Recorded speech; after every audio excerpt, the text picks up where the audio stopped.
Lightning like Steve Queen, I'm in the fast lane when the light turns green. And I built tough, I ain't nothing but grit, cause I made rugged blood, sweat, and spit. Yeah, like a horse I fly, better push yourself in for a bumpy ride. I like to play hard, but I work harder, and I weather the storm cause I'm built stronger. What is up, ladies and gentlemen? We are back. We are live. It's the Freight Coach Morning Show, the top morning show in transportation, coming to you guys every single weekday, 8:30 a.m. Pacific, 10:30 Central, to break down some industry headlines, and most importantly, provide some actual insight into what you can do with all of this information. If this is your first time tuning in, welcome. This is the real side of freight, ladies and gentlemen. And I say that before every single show. And what I mean by that is I only speak to transportation professionals on this show, as well as my twice-a-week long-form podcast, because I want to talk to the right individuals who have done what you're looking to do or who are currently doing what you're trying to achieve, so you can take that information, apply it, utilize it, and see a meaningful difference in your business and your life. Corey Buchan, happy Tuesday all. Carla Isted, good morning to you. Micah Campo, howdy from Texas. Let's go. Tracy St. Clair over on YouTube, good morning.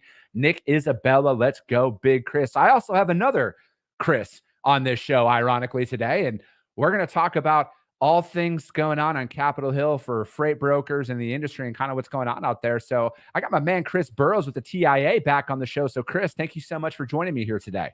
Appreciate it, Chris. Thanks for having me on. No, man, I'm looking forward to it. It's kind of been a busy time here with some different legislation that's coming up on the docket, and there's especially with some of the whatchamacallit that got with everything that happened to the Port of Baltimore, and then IIJA and the Infrastructure Act, and all of this stuff. So there's a bunch of things that are kind of on the docket going on right now. So you were saying that before we went live that there's some big things that you guys are about to be doing here coming up. So anything that you can say, sir, I am all ears. Yeah, absolutely. So yeah, obviously, we're coming off our annual conference, which was a couple weeks ago. In beautiful Phoenix, Arizona. And, the topic of choice there, and the top of choice, obviously, for quite a long time has been fraud in the supply chain.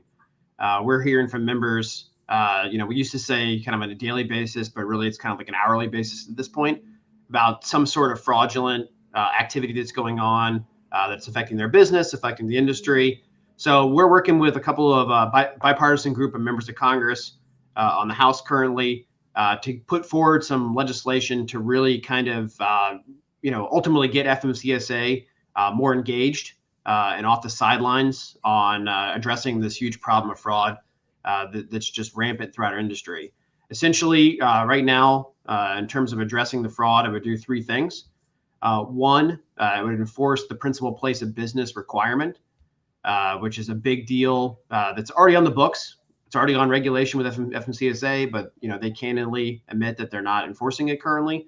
So there's the situations where a company comes in, utilizes a PO box or a FedEx location or UPS or any sort of address that is in their principal place of business, which you can do as your mailing address.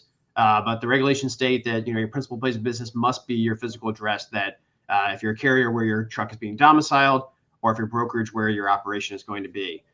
We're seeing daily basis entities coming in on a consistent basis using PO boxes still. Two, it requires the FMCSA to really examine commonality, look for things that all the great tech companies out there are already doing in their carrier selection tools, looking at common ownership. If Chris Burrows owns, 37 different brokerages, that potentially could be a red flag.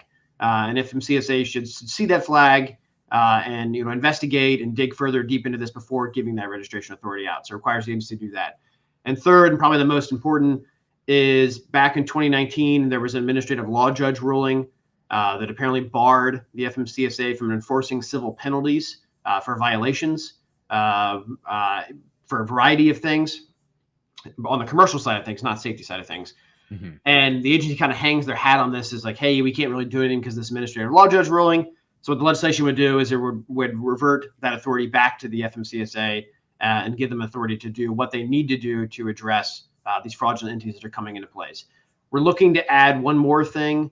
It's not quite there yet, but hopefully will be in the next couple of weeks before we get introduced, is dealing with the issue of transfer of authorities. So this was a hot topic 2 weeks ago in Phoenix, where, as brokers have really kind of changed their carrier selection process, they may not use companies that have been in business for 6 months, 9 months, 12 months, whatever the case may be. These criminals and scammers have gone out and started looking at what's the next step we can do, and that's purchasing older authorities. And currently, the FMCSA allows that transfer of sale, where the company keeps their safety record, they keep their longevity.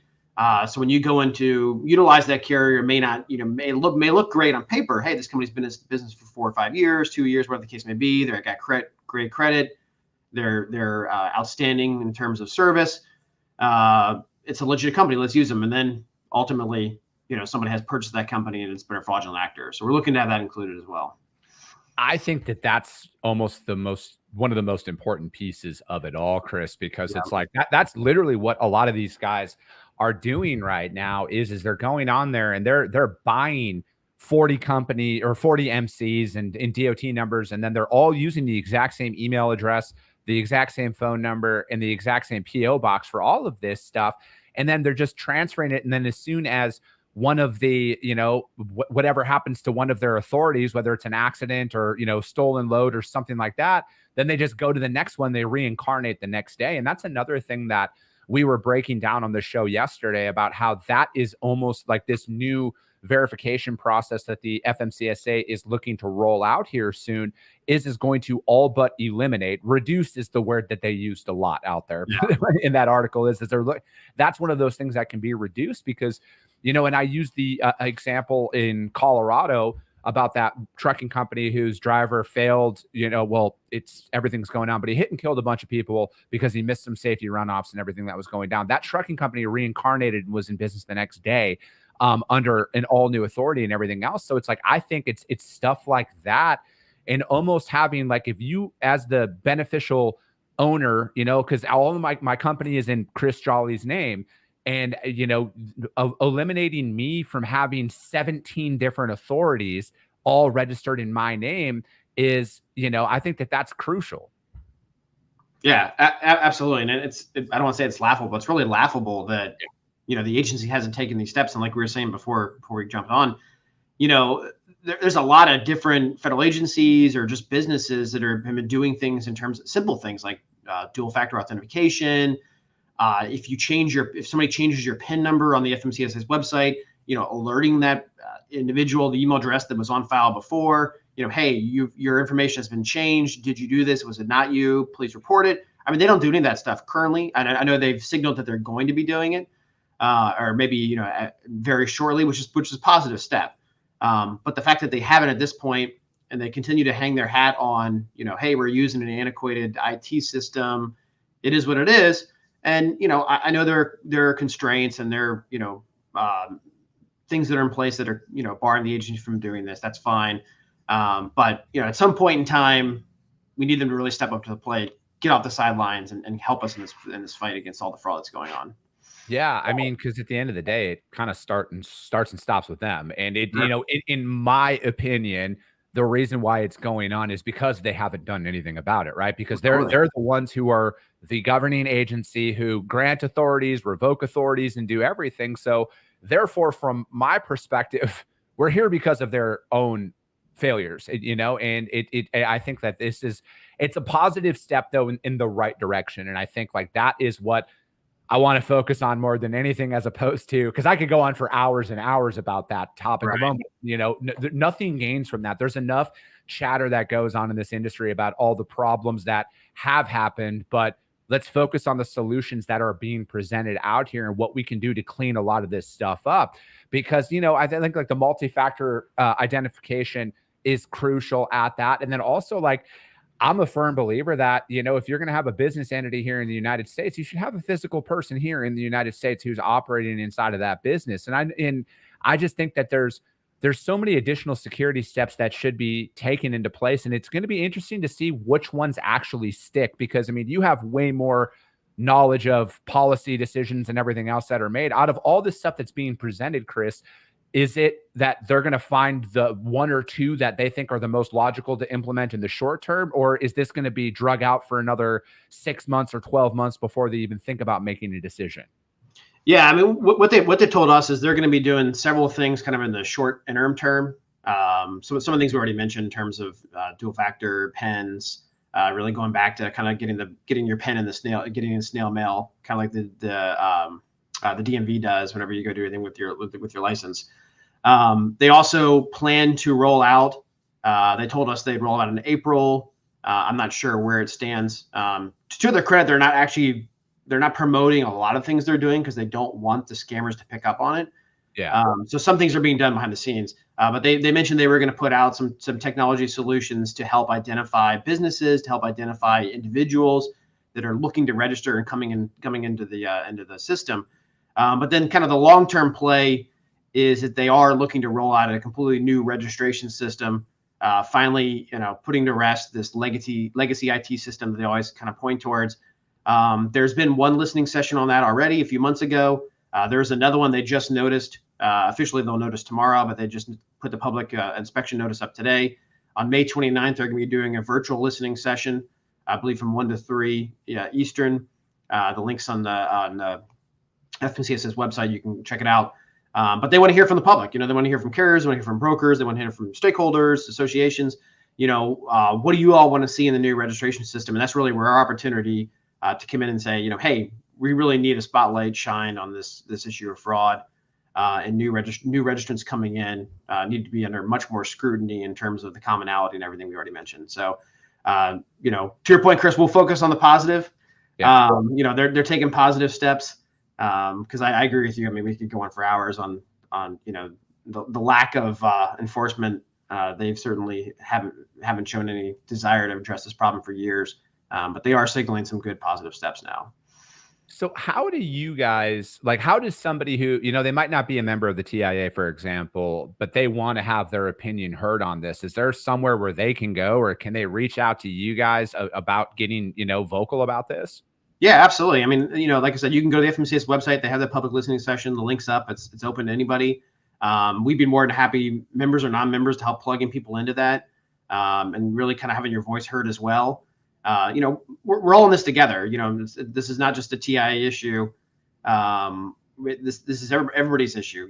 We deal in coalition with a lot of different industry stakeholders, from OIDA to the factoring companies, Retail Industry Leaders Association, NAM, ATA. Like I said, we're all in this together. This isn't a specific TIA issue, so we're happy to help where we can. Members or not members, plugging you guys in.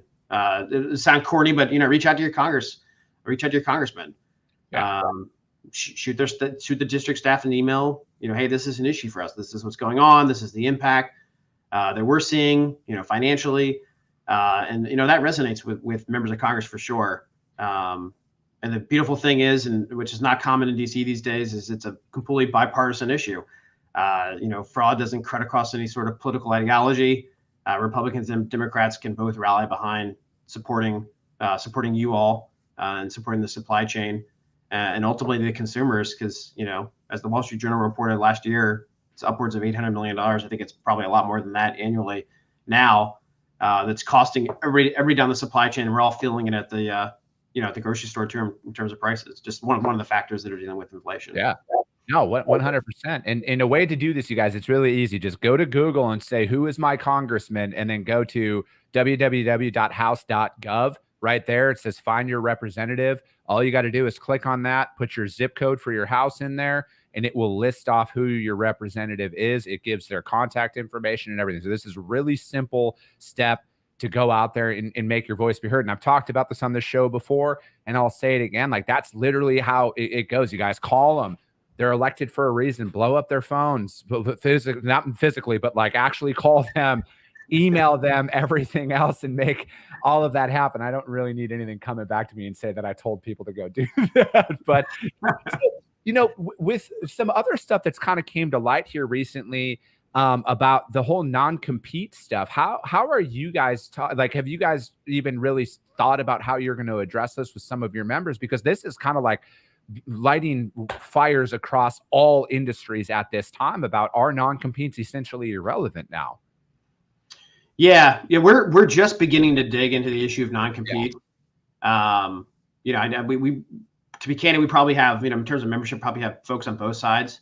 for and against non-competes. So, I don't have too many comments on that one particularly at this point. That one I have to get back to you on. But the other one that came out the same day, the overtime increases, the labor is something else that we are tracking. And obviously we're a little bit more, we've got a much better position on that just because we dealt with that under the Obama administration when President Obama looked to increase the overtime thresholds, and President Trump did as well. It wasn't as drastic in terms of percentage as the Obama or the Biden jump, but that's something that we're currently really digging into now that it's come back to fruition a little bit in terms of these increases, and trying to help our members navigate, how to classify folks, kind of how to tackle the situation. What are you going to change the person's status? Are you going to increase their salary? You remember you can only use 10% of the bonus or compensation as the total for the annual salary. So it gets a little tricky, probably for some of our folks. So that's a little bit one we're more cognizant of. And like we said public in our statements, we want every employee to be fairly compensated within our membership. We think that the drastic jump is extreme and could be costly to some of the smaller businesses out there, though. So yeah, so it's if you guys want to search, you can just go to the TIA's website, TIAnet.org, and it goes under there and it talks about this. So it's like the minimum salary threshold will be increased to $43,888 on July 1st, and then increased to $58,656 on January 1st of 2025. This represents an over a 60% increase of the current threshold of $35,568. So why is this like such a jump in it? Is this just affecting salary employees now, Chris, where they're saying like, hey, your salary only covers for 40 hours. Anything above that, you're entitled to overtime? Is that kind of the brief overview of it? Yeah, that pretty much sums it up, what they're looking to do. This administration, it's no secret, this administration is laser focused on labor issues. Mm-hmm. I think between AB5 that came out of California, Julie Su, who is the acting Secretary of Labor, that was her piece of legislation in the state of California when she was in the assembly there. Or the state senate, I can't remember which one she was in, but this administration is laser focused on this, and focused on the class. Not only that, but the classification of employees. Are they in the appropriate exempt, non-exempt status, overtime, et cetera? So again, a lot of stuff is good in theory, and something that we would and we understand in terms of compensation and making sure people in the right classification. It's just kind of the way they're going about it. And the drastic increases are pretty problematic, and same with AB5. Some of the tests they're putting in place, the ABC test is kind of the famous one for AB5. It's kind of deliberately put together confusing to really kind of trap employers in this classification. So that's the part that kind of gives us headaches and keeps us up at night, and certainly keeps our membership up at night. Yeah, I can't speak enough about AB5 or any more about AB5. Like I've done so many episodes about what it is, man. I'm just like, if you guys want to find it, just Google my name and AB5 and you'll find my entire opinion on all of that stuff. And, I think like, I'm right there with you, right? Like people need to be compensated fairly, right? Like that. I think that's a very plain line in the sand that I think most people follow. What I don't like about a lot of this stuff is these massive jumps in like less than a 12-month period. I mean, we're talking about a damn near almost doubling, or 60%, you guys said in here, a 60% increase in salary. Like that cripples a small business. I mean, look at what's going on right now in the state. I mean, bring up the state of California again with their minimum wage increase to $20 an hour and everything else that goes on out there. All the businesses that closed, but then all of the businesses that laid workers off because they're like, well, if you're going to do that, we're just going to automate everything and we're not going to pay people because we don't have to pay a machine, right? And I think like that is what forces a lot of business owners, because I mean, as a business owner myself, if these laws and rules are put into place, it's not that anybody wants to fire people here, right? Yeah. Like nobody wants to go and do any of this stuff, but you have to look at the health of the business overall. Like, are you going to even be able to afford to pay your staff at that point? And that's what like the fallout of a lot of this legislation that has been introduced here is I want to compensate everybody fairly at the end of the day. But, unfortunately, you guys, in the real world, jobs are only valued at a certain dollar amount for a reason. And if you're just pressing hit the fry button at, a fast food joint, you're not worth $20 an hour. Like, I'm not going to apologize for that. You're not. If you guys want to increase your value, go increase your skills in another way. And this is so detrimental to the small businesses that are out there, which make up the overwhelming majority of the companies in our economy. It's not just trucking that is small business. It's the entire economy is ruled by small businesses. And it's like, I see legislation like this. This is just an attack on people being able to establish themselves in the American dream and go after their chase of that. Yeah, no, you're absolutely right. And it also really hinders kind of the employer's flexibility in terms of, the way they structure some of their, maybe their lower brokers, their new sales guys that are coming in, and sales gals that are coming in. They may start them at a lower base salary and have this, pretty enticing commission structure. I don't need to tell you. I mean, this is what you do for a living. But because you can only use 10% of that bonus commission structure in terms of the annual towards the base salary, they may have to increase them above the threshold because of the hours they're working and really cut down on their earning potential on the bonus side of things, which, if you're a young, hungry salesperson, that's enticing to you, go out and kind of, eat what you kill a little bit. And that's fun. It's exciting. And it really kind of, potentially could drive people to the top of the chain. Is like, hey, these guys and gals are really going after it. They're a core part of our business. So it really just removes a lot of flexibility in that as well, which is a huge problem. No, it really is, right? Because most real sales reps, in my opinion, I mean, why I own my own businesses is I don't want a salary. I want the ability to go out and make as much money as I possibly can. And that is what the best sales reps and really the most driven people out there, they don't want any corporate handcuffs or golden handcuffs put out there. They want to be able to maximize their time. Like, again, like I'm not, this isn't me trying to brag or anything like that, but I literally worked 7 days a week, you guys. Like, I'm out there doing stuff all the time because that's just what's required at this point in my business. And if you want to build a successful book of business in transportation, it's not a 9-to-5 job, right? Like, I got quotes sent over to me at like 6:30 last night. I get them sent over as early to me as 3:30 in the morning for my East Coast clients, right? So again, like, this isn't a 9-to-5 thing. And it's like, if you want to go out there and make it, you have to be willing to do that. And again, if you're getting compensated fairly, that's one thing. But if you really want to build it and you really want to make it work, like, that's your competition, because I'm replying to my customers at that time. I know a lot of successful business owners that are replying to their customers at that time. And if you don't want to kind of do that, you're, as they say on South Park, you're going to have a bad time. It's going to be really challenging for you to kind of make it out there. But so, dude, what was up with the CT PAT certification stuff that came out here recently? Yeah. So CT PAT's been an issue we've been working on for a long time. For those folks that aren't aware, it's the Customs Trade Partnership Against Terrorism. Essentially, it's like the TSA pre-check of border crossings. Yeah. You kind of, there's dedicated lanes, you speed through the process again, TSA pre-check or clear, whatever, or both. So, when this was codified in law back in, 2005, and again, this was a product 9/11 to make sure that security of cross-border freight coming in and out, contract logistics providers were included in that definition that Congress put into law. Fast forward a couple of years to 2008, there's some guidance that came out from the Customs and Border Protection, the agency that's responsible for overseeing this program.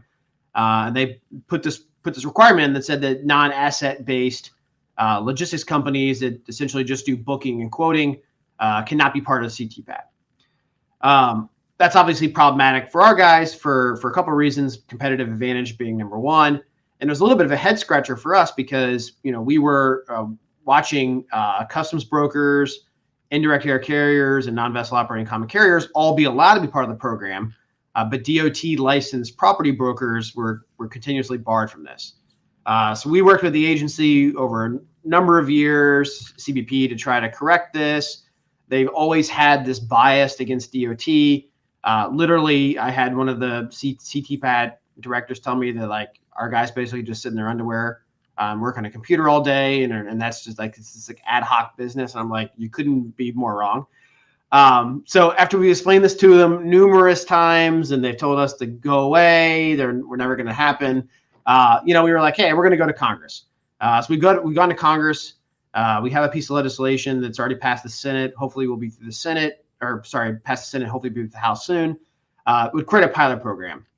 So it's not a full enrollment to begin, but it's a 1-year pilot program where 10 DOT licensed property brokers would come into the program, show their worth, adhere to the minimum requirements of CTPAT. And then from there, a report's done, which hopefully opens the door for full enrollment. I think now that they kind of understand what our members do and that we are legitimate, we're not just sitting in the basement. They're playing the card of resources. Hey, we don't have the resources to take 31,000 licensed property brokers into the program. Obviously, the number is a lot less than that are going to want to adhere towards this. You got to do a pretty substantial amount of cross-border freight to really undertake the minimum requirements that they're going to have for companies to undertake this.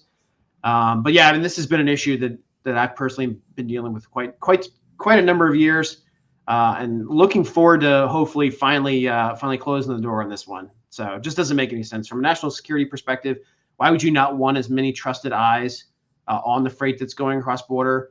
And two, it is, like I said, it is a competitive disadvantage for our folks because there are shippers out there, customers that, do require CTPAT for cross border. And they'll go to us and say, hey, are you CTPAT certified? And we'll say, we'd love to be, but we can't. They'll move on to an asset-based company or somebody like a freight forwarder, who does actually physically touch the freight which meets the requirements CBP currently to really handle their needs instead. So we're looking to get it corrected.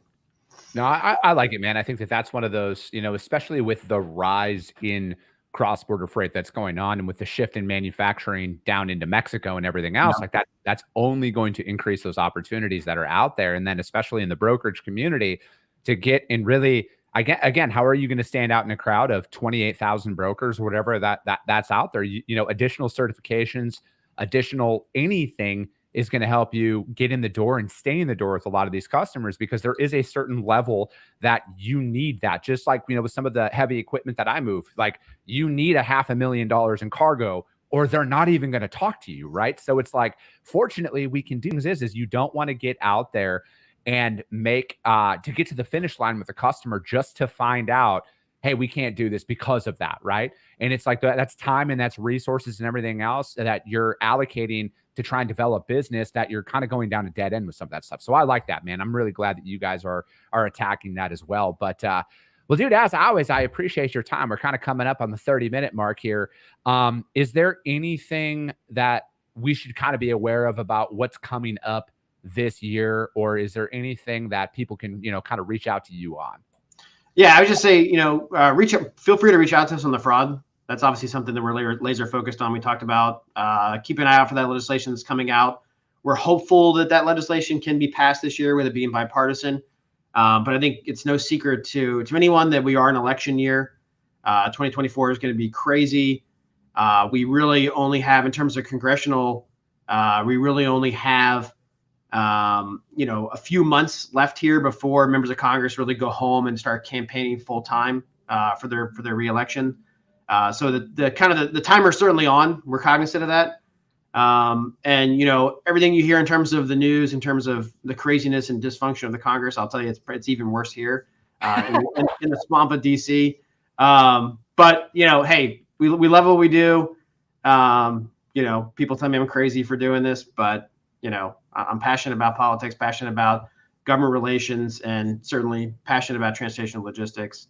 And love the members that we represent. So now we need more of the Chris Burrows in the world who can, actually go to Capitol Hill and not. I would just be like legitimately probably taken away in handcuffs because I would call every person under the sun that is behind the gavel something that you have the ability to not say it because that's just the pulse of the American public on where certain people are in DC. And frankly, they need to hear it, but it also is better to come from individuals like you who can push it in the right way that will actually get it done. So Yeah, it's inside me too. Don't worry, Chris. Yeah.